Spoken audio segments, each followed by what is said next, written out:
Mon vélociste est meilleur que beaucoup d'hôteliers. Je sais, ça fait un petit peu mal à entendre, surtout si vous-même vous êtes des hôteliers. Mais dans cet épisode, mon objectif, ce n'est clairement pas de vous faire mal, mais c'est en revanche de vous faire prendre conscience que certains basiques ne sont parfois pas toujours bien maîtrisés. Vous le savez peut-être, si vous me suivez depuis quelque temps maintenant, j'adore le vélo, particulièrement le triathlon, mais le vélo en fait partie. Et donc je passe régulièrement du temps dans une boutique de vélo pour aller, faire quelques petits réglages et ajustements. Autre problème, c'est que j'adore également le service client. Les 2 sont parfois difficiles à combiner. Or, récemment, j'ai trouvé le saint graal. Et il se cache dans une toute petite boutique de vélo à Bordeaux. Je vous y emmène et je vous raconte comment ça se passe à chaque fois que je passe la porte. La première étape, c'est l'accueil. L'accueil, il est toujours sincère. Le vélociste qui est là, il met en pause ce qu'il est en train de faire. Il peut être en train de bricoler un vélo, en train de, parler à sa collègue. Eh bien, il arrête ce qu'il est en train de faire pour, eh bien, juste m'écouter, me saluer. Ça, pour moi, c'est vraiment la partie savoir-être et politesse qui paraît absolument fondamentale et basique et pourtant que je ne retrouve pas toujours dans différents établissements, notamment les bavardages entre collègues, qui sont d'ailleurs peut-être pas des bavardages, peut-être qu'on se passe des consignes cruciales, sauf que moi, client qui rentre dans la boutique, je n'en sais rien. Lui, systématiquement, il arrête ce qu'il est en train de faire. Alors vous allez me dire maintenant, il commence à me connaître, c'est d'autant plus facile, mais dès le début, dès la première fois, c'était le cas et c'est quelque chose qui m'a poussé à aller à l'étape suivante et pouvoir continuer la conversation avec lui. Le, 2e point après l'accueil, c'est l'écoute. L'écoute, c'est se rendre disponible pour son interlocuteur. Pas juste, «je vous écoute», mais avoir l'attitude, le non-verbal, finalement, la posture d'écoute qui montre qu'il est disponible. Donc il sort de son atelier, il pourrait m'écouter derrière son vélo, c'est pas comme si le vélo coupait le son, mais il passe de l'autre côté, il fait le geste de, se nettoyer les mains avec son chiffon, alors qu'il va pas me serrer la main pour autant, mais il me montre qu'il est à mon écoute et disponible à répondre, à mes besoins. Ça, pour moi, c'est extrêmement engageant.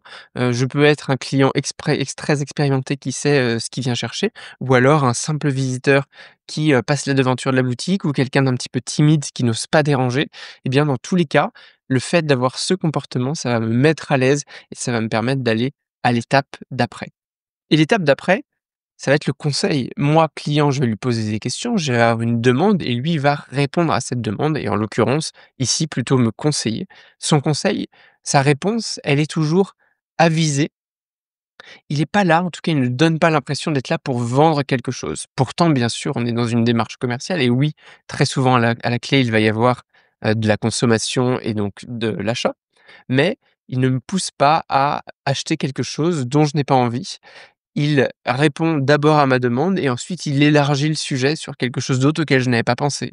Peut-être que je venais pour tel élément et il va m'en proposer une autre option qui est parfois même moins chère que ce que je venais chercher à la base, en tout cas que ce que j'avais budgété, mais qui répond parfaitement à mes besoins. Donc en fait, il cherche pas à faire, hem, du bénéfice immédiat, mais la conséquence, c'est que ça va me fidéliser et je vais revenir et sur la longueur, évidemment, je vais dépenser beaucoup plus. Le capital client, la valeur à vie client que je vais apporter, pour donner quelques termes marketing, est bien supérieur à ce qu'il gagnerait s'il m'avait proposé quelque chose en, une seule fois, peut-être 20 plus cher.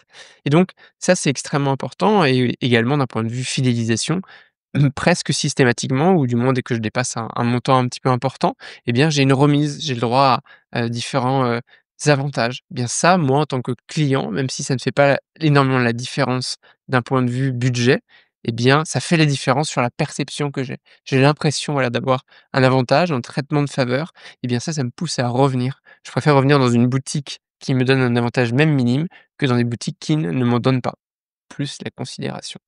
Et le 4e point qui est essentiel, dans l'interaction que j'ai systématiquement avec mon vélociste, c'est l'engagement et la passion qu'il met. Moi, j'ai l'impression à chaque fois qu'on se parle, qu'il est à 100 dans le moment avec moi. Il est pas en train de parler d'autre chose, de penser à autre chose, il est dans la conversation et j'ai même l'impression que les problématiques que je lui partage sont aussi importantes pour lui, voire plus que pour moi, comme s'il les avait vécues. D'ailleurs, il les a déjà probablement vécus puisque lui aussi fait beaucoup de vélo et donc quand moi j'ai un problème avec un dérailleur, probablement qu'il l'a déjà, vécu aussi. Bon, là, on rentre pas dans des problèmes techniques, de vélo, mais c'est pour que vous compreniez la perception que moi j'en ai. En fait, il me parle comme il parlerait à un passionné. Il se met dans mes chaussures. Il se met vraiment ma place et ça me rassure, ça me montre aussi qu'il va gérer parfaitement la situation et bien ça me permet d'aller d'autant plus loin dans la relation avec lui et après évidemment, la résolution de problème, en tout cas quand je viens avec un problématique vélo, mais ça peut être quand je viens aussi pour un achat, eh bien, il s'occupe de mon vélo systématiquement comme il s'occuperait du sien et d'ailleurs il me le dit. Il me le dit, il dit: «Je l'ai vraiment préparé comme j'aurais préparé mon vélo». Oh. Et vous imaginez pour moi, client, à quel point c'est rassurant. Peut-être que vous comprenez, ou vous avez déjà fréquenté ce monde du vélo, mais il y en a plein d'autres, ça arrive, dans la moto, dans les passionnés de voiture.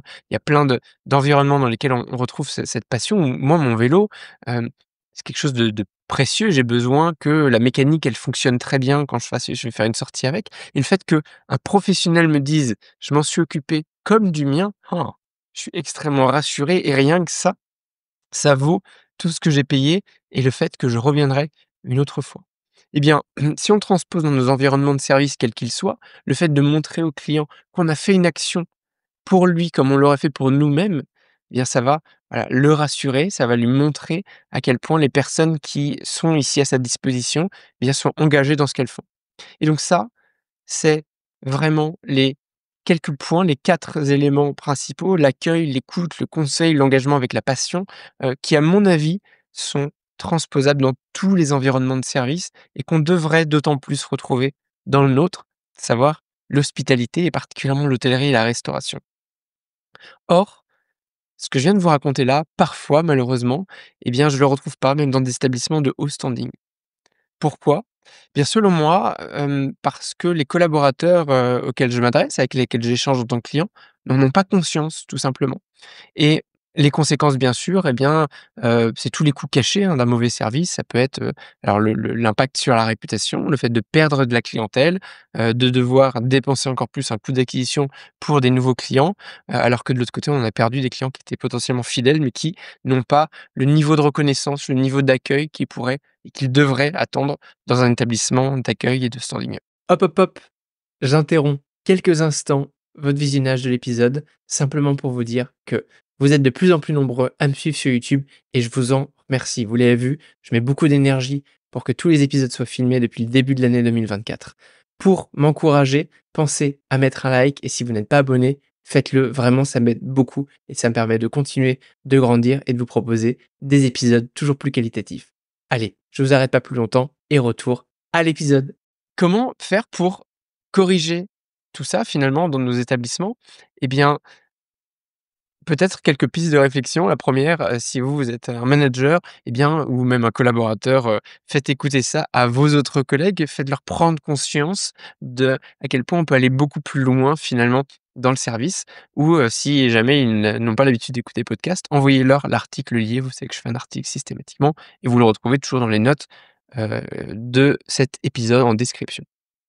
Pourquoi pas, si vous êtes un manager, demandez-leur en briefing de vous raconter un grand moment d'expérience client qu'ils ont vécu et pourquoi ça les a marqués.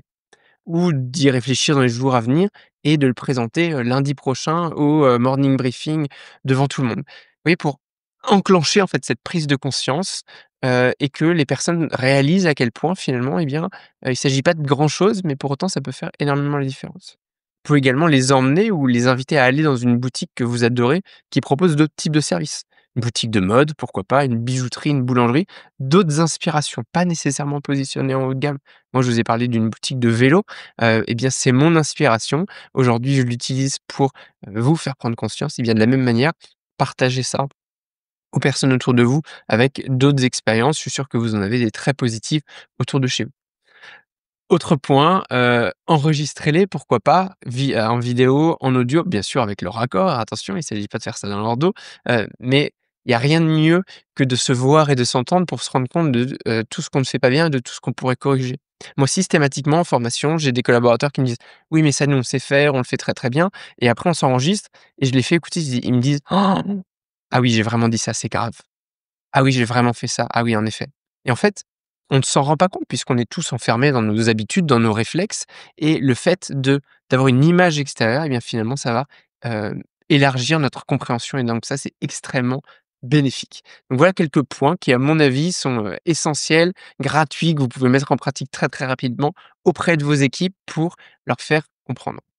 Et si vous voulez aller encore plus loin, eh bien, bien sûr, vous le savez peut-être, mais c'est un des sujets que je traite sur l'académie Hospitality Insiders. Vous savez, c'est mon académie en ligne que j'ai créée tout récemment, hein, qui est sortie au moment de Noël, avec ma formation, la formation principale qui existe aujourd'hui, qui est la formation aux fondamentaux de l'accueil.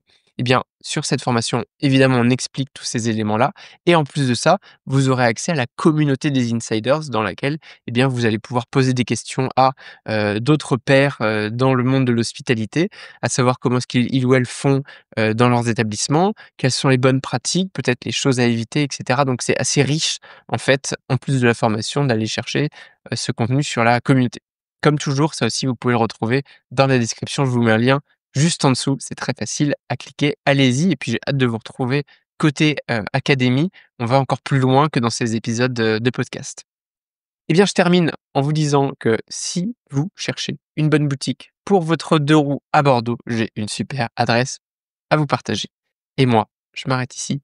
Je vais faire un tour de vélo, bien sûr.